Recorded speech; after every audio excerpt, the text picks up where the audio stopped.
एक बैल था, गर्मी का समय था, हल जोत रहा था बैल। वह बैल बड़ा प्यासा था, बड़ा भूखा था, पर किसान हल जोतने वाले बैलों को पता है अब तो ट्रैक्टर का जमाना है।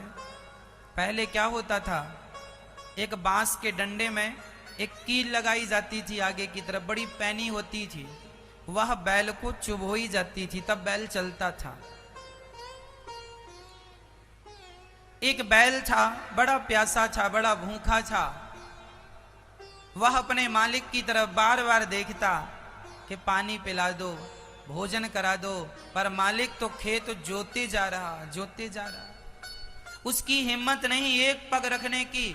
अंत में वह बैल भूख और प्यास से जमीन में गिर पड़ा, और जब गिरा तो उसके मालिक ने उसे बहुत मारा। उठ जा, मार मार के लाठियां मारी, वो सुई चुभोई, खूब मारा। बैल सोचा कि प्यास से तो तड़प रहा हूं, भूख से तो तड़प रहा हूं, ये मार रहा है, तो जैसे तैसे हिम्मत करके फिर खड़ा हुआ, फिर जुताई चालू, खेत जोत रहा। कि तो उस बैल ने भगवान से पूछा कि विधाता, मैंने ऐसा कौन सा पाप किया जिस पाप के कारण मुझे इतना निर्दयी किसान मिला है?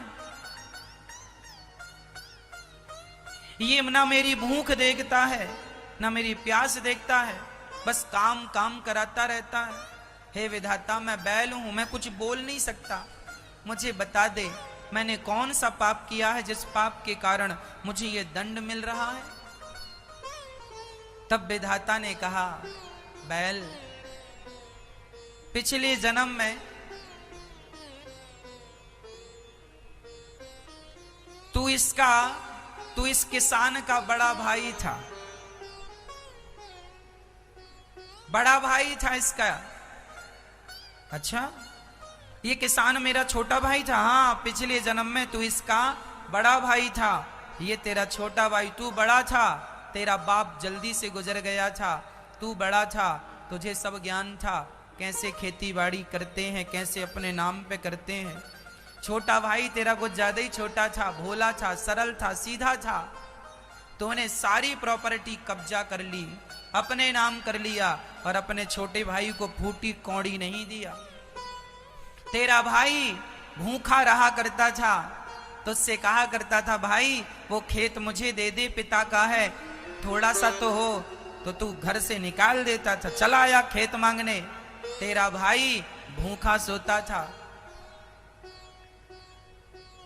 भूखा, उसके पास कोई साधन नहीं था, न पानी पी सकता था बढ़िया सा, शुद्ध पानी नहीं था, प्यास लगे तो वो नल जाता था, वहां पी के आता था। बर्तन तक खरीदने के पैसे नहीं थे कि माटी का एक घड़ा खरीद लाए। कभी कभी प्यासा सो जाता था कि चलो अब कौन रात्रि को पानी पीने जाए, घड़ा खरीदने की हैसियत नहीं थी। और तू बड़ा हलवा पूड़ी छानता था, उसकी संपत्ति पर तूने कब्जा कर लिया, और उसे बड़ा सताया था तूने, उसे बड़ा कष्ट दिया था तूने। वही तेरा भाई इस जन्म में तू बैल बन के आया, और वह अब खेतों का मालिक बना है, और तुझे बैल बना के अपने खेत जुतवा रहा, भूखा प्यासा रखता है। क्यों रखता है? क्योंकि ये पिछले जन्म का हिसाब किताब चल रहा है। इसलिए हम कहा करते हैं, किसी को दोष ना दिया करो। जब आपके जीवन में कष्ट आए, संकट आए, विपत्ति आए, तो समझ लेना कि आपके किए हुए कर्मों का फल मिल रहा है। इस जन्म में ना सही, किसी जन्म में सही, तो मैंने जो अपराध किए हैं, जो पाप किए हैं, वह तो भोगना ही पड़ेगा। इसलिए हम कहा करते हैं, मैया जी दया करना जरूरी है। आजकल ना सगा भाई निर्दयी हो गया है। आज अपना सगा भाई जो एक माँ से जन्म लिए हैं, वो अपना भाई अपने भाई पे दया नहीं करता। छोटा भाई भूखा प्यासा मरता रहता है, किसी का छोटा भाई तो किसी का बड़ा भाई, और तुम बड़ा अच्छा खाते पीते हो तो लोग अपने भाई की तरफ देखते नहीं, ये नहीं कि थोड़ा सा उसका सपोर्ट कर दें, उसकी भी व्यवस्था करवा दो। अरे भाई तुम सामर्थ्यवान हो तो तुम्हारा धर्म है कि उसका सपोर्ट करो। इसलिए दया जरूरी है, दया धर्म का मूल है। अत्याचार ना करो किसी पर, अनाचार ना करो।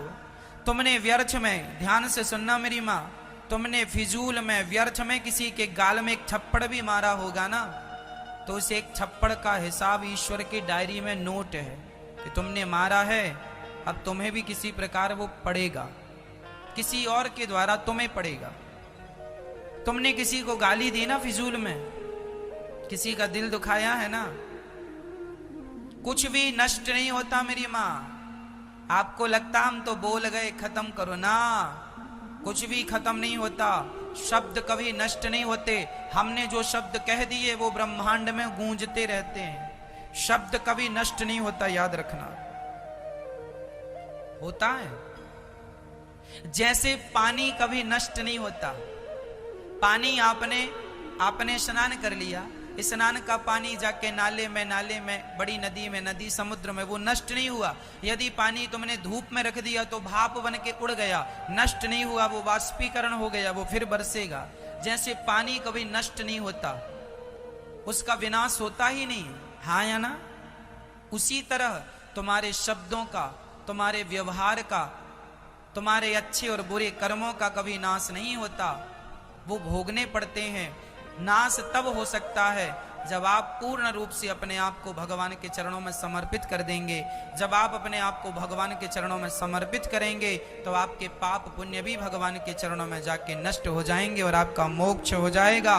पाप पुण्य की जो बेड़ियां हैं, उन बेड़ियों से, उन बंधनों से यदि मुक्त होना चाहते हैं तो आज ही अभी अपने आप को भगवान के चरणों में समर्पित कर दो।